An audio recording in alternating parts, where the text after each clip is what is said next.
I want I want us to have someone that does a bunch of open source development. I should get my best friend on. Actually, he's a dev. He's been doing Excuse dev me, for your best friend is your co-host. No, I was fair. My original best friend, Kevy. What up? We're gonna have you on, man. No, I'd be curious what their perspective is. So there's yes and no to yours yeah, for me. We can fair. be on different sides of the fence here. That's okay. So yeah, that's traditionally the standpoint of a lot of people with open source. A lot more eyes on the problem. That's true. However, if I were a company and I'm integrating open source into my workflow, I would be actively scanning for issues. Now, the problem that you have when you have open source is that you're losing control over the product, right? If your team is managing the code, you can say, hey, Bob, fix this crap.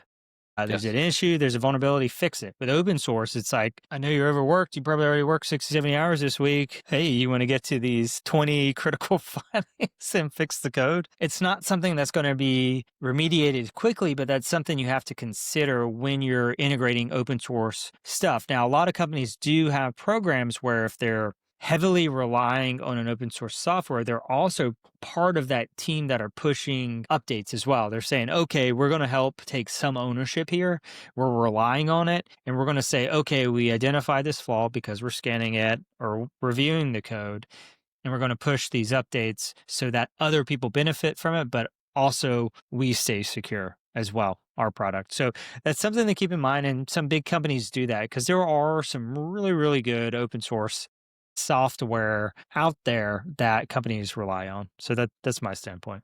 How do you feel about that? Yeah, I agree. I mean, there's always a trade-off, right? You're trading development and the costs associated with development with usability. And as Yep. long as you're okay with that, and like you mentioned, you still mentioned scanning that code. And I think that's the important piece here. I'm actually trying to see if I can find who contributors are to these packages. You just look at the commits. Yeah, that's probably going to take a while.